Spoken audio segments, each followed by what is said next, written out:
All right, Shalom. All praise to the Most High Yahweh Bahashim, Yahweh Shai, Bahashim Rakakodash. Double honors to the apostles, the elders, great millstone, rule well. Peace and salutation, brothers, afflict pushing word of truth and sincerity.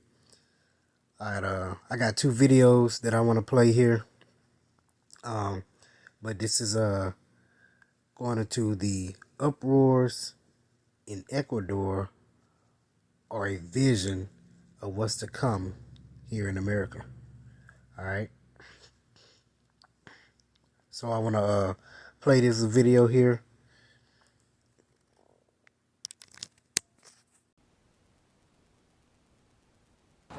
Panic has replaced peace on the streets of Ecuador's capital.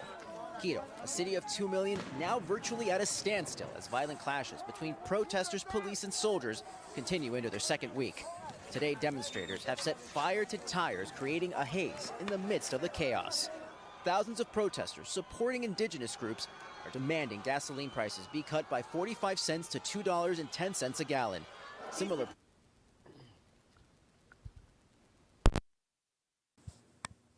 All right, so you notice that they said that they demanded that gasoline prices be cut by 45 cents to $2.10 a gallon. All right, so I queued up.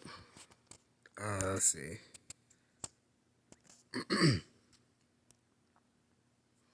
The gas prices over in Ecuador. This is from global petrolprices.com. And this is as of June the 7th, 2022, which today is the 29th, so 2 days ago.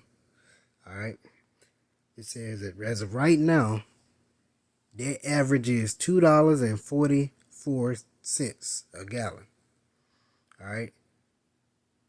That's as of right now, that's what their average is. Now, for us, over here in America, for the US dollar, they would love, these people would love for gas to get back down to that. Okay? But for an already struggling economy and, you know, things that they're already dealing with over there, that's high for them. Okay? So they want to get it to around 210. You know, basically, like I said, dropping about 40 cents. Or actually, no, 40 cents would actually be $2 even. You know what I'm saying? You know, between 202 even to 204, you know. Either way, they want their price to go down. All right.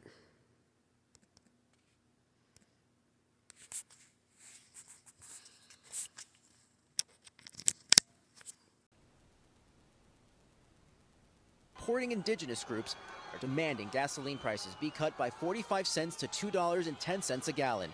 Similar price controls on food products and a larger budget for education. Y hay que decir también a las autoridades del Cantón Quito, aquí nosotros no entramos a hacer vandalismo. Con la figura y con la estrategia de los últimos años han instalado el miedo en la ciudad de Quito. So far, attempts at negotiation have failed, and with each passing day, tension grows. No to the violence could be heard in one video shared online as riot police fired tear gas at demonstrators. The country's president, Guillermo Lasso, spoke days before contracting COVID-19, further complicating negotiation efforts. He's attacked the indigenous groups leading the demonstrations. Late today, the country's president called the violence an attempted coup. Está comprobado que la intención verdadera de los violentos es generar un golpe de Estado, y por eso hacemos un llamado a la comunidad internacional para advertir de este intento de desestabilizar la democracia en el Ecuador. The indigenous groups have distanced themselves from the looting and destruction of property. Since the protests began, 3 people have died and hundreds have been injured. Nosotros seguimos haciendo el llamado al diálogo, a la sensatez, a la racionalidad, y sabemos que hay algunos grupos que están organizados tratando de generar caos en la ciudad. Demonstrators have said they refuse to negotiate until the show of force by the government stops. The UN and EU have urged both sides to come to an agreement as the U.S. State Department urges visitors to reconsider travel as violent clashes continue. And police tonight are saying protesters broke into the Egyptian embassy in Quito. There, they do say they have the situation under control. In a tweet, authorities saying they do have computer servers in that building. And tonight, some lawmakers are also calling for the removal of President Guillermo Lasso, though other legislators say they will not go along with that plan. Thanks for watching. So, there you have it. You see what's going on over there. All right.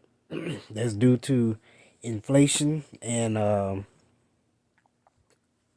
the rise in gas prices. All right. Matter of fact, let me grab a scripture real quick.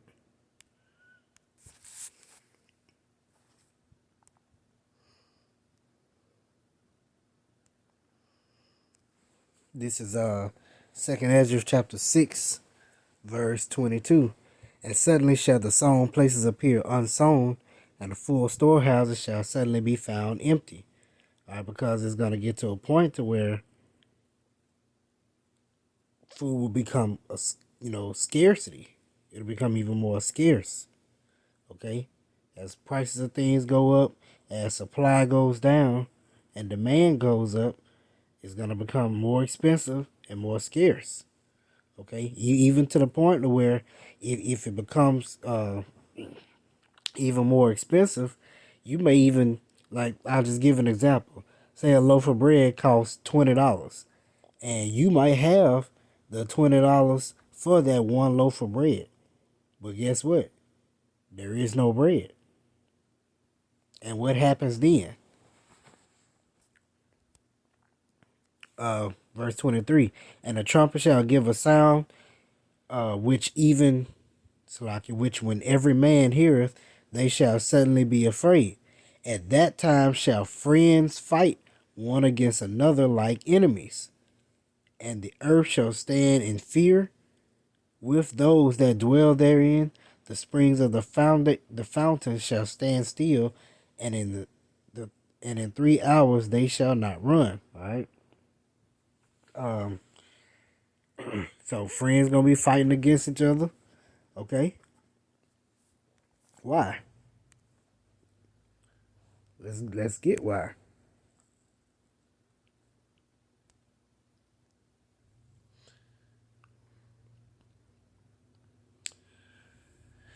Second Ezra 15 and 18. For because of their pride, the city shall be troubled, the houses shall be destroyed, and men shall be afraid.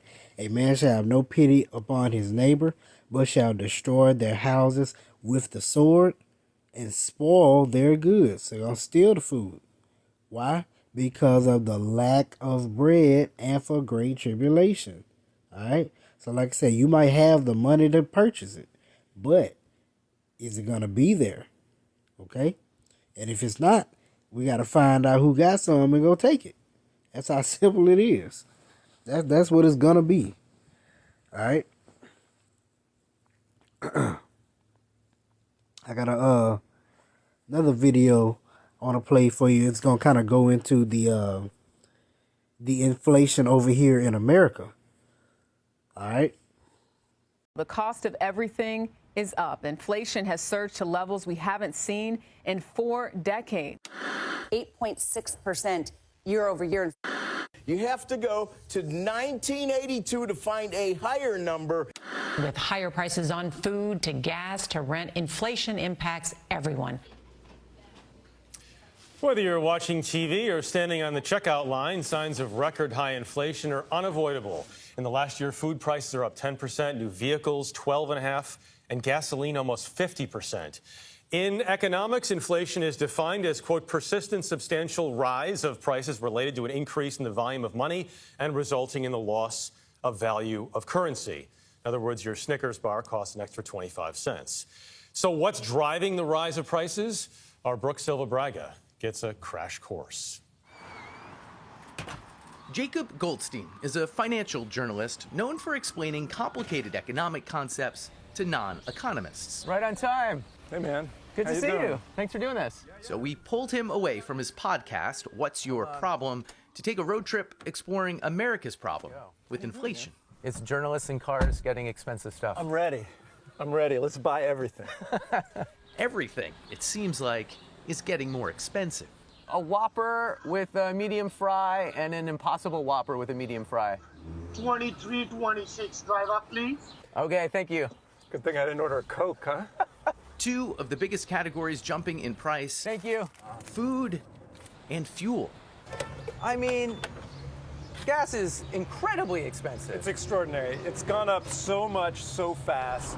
And you know, one of the things about gas is you just see it, right? Like it's literally in your face. You know, there's a great big sign, and then you start pumping it and you watch the numbers go up. So it's like extra painful.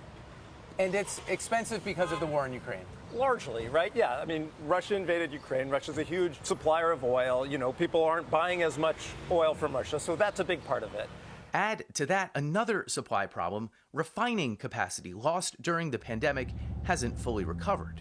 The price of oil, the price of gas, is an input into almost everything, right? You make something in China, you got to get it to the U.S. You got to buy fuel. In a really simple way, when the price of gas goes up, it pushes up the price of everything else. But it's not just fuel. The supply of lots of things has struggled to rebound after the pandemic, from microchips to potato chips. But groceries are another one.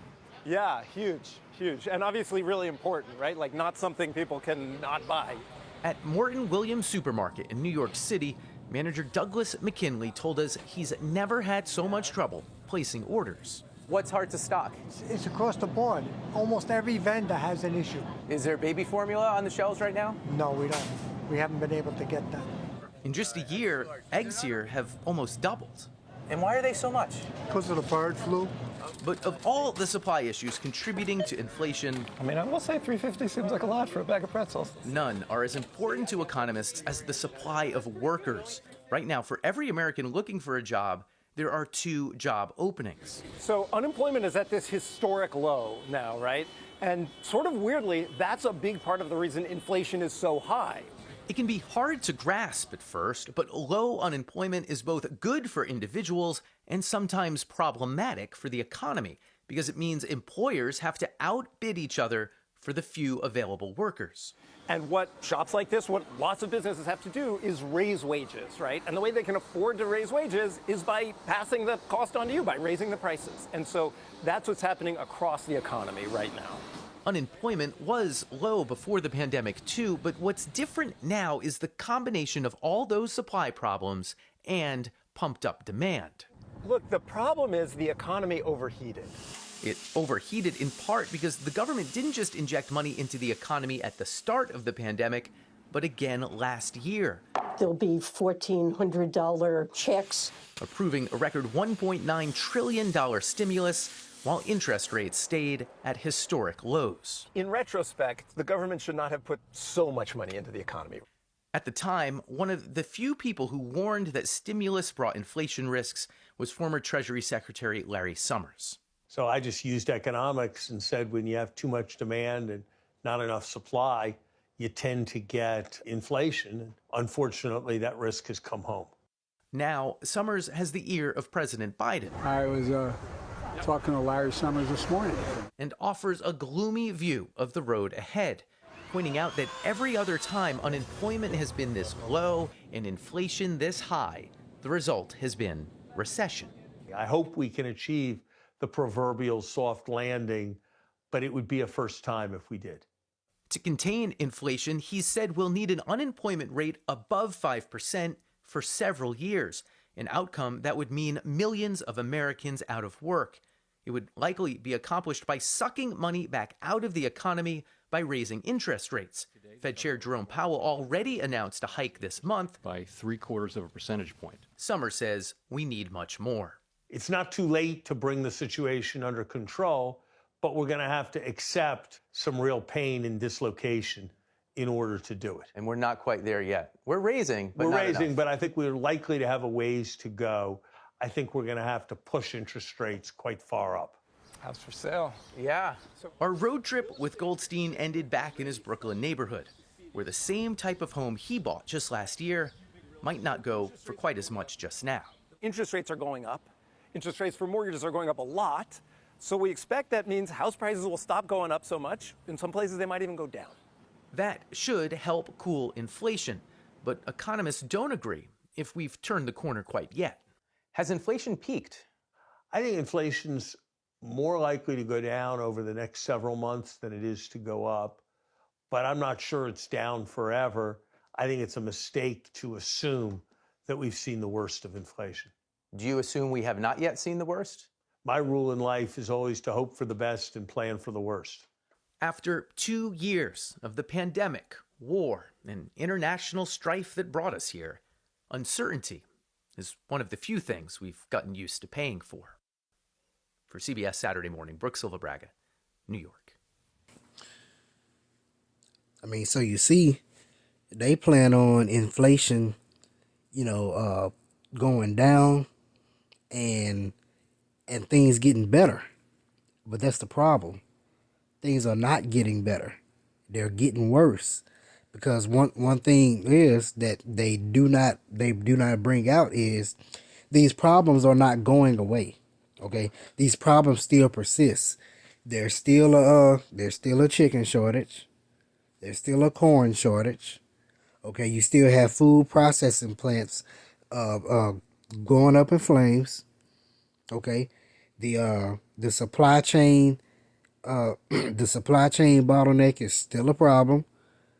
Okay, what's going on with the ports is still a problem. Okay, there's a baby formula shortage still. That has not gone away, but it's not so much in the news. The gas prices are still high, although they're trying to, as they say, bring them down a little bit. But we know that just really fake, the 52 fake out on the people. All right. It's still so much going on and so many problems that still persist. And one of the main problems they said, the employment rate. Okay, there are. Basically there are not enough people employed to even get all this stuff back moving the way it was prior to the demic. Okay, so you still have that, and on top of that, let's not forget the pestilences, the C-19, the Magilla gorilla is out there now too. Okay, they trying to make moves to combat the Magilla gorilla now. Okay, let's add in the energy crisis. Okay, let's add in natural disasters that are going up. Okay, it's so much stuff, man. The Lord is surgical with this thing. I mean, He hitting this place from all different angles. All right, but I said that to say, don't expect things to get better. They're telling you that things will get better so that the people don't, so that you don't end up like they are in Ecuador. That's why they're telling you things will get better. All right, they don't want to just come out and tell you, hey, things is happening, it's gonna crash. We're gonna have to, bring about this digital currency, which is gonna be the MOT to the B, the C hip. Okay, put it together. All right, all this stuff. It's all gonna come down to that at the end of the day. The MOT to the capital B. All right. But yeah, I just wanted to bring out those couple of videos. I thought that was pretty interesting. All right. But so call on Yahweh Bashem Ashab Bashem Kakudash. Hope you edified. Shalom.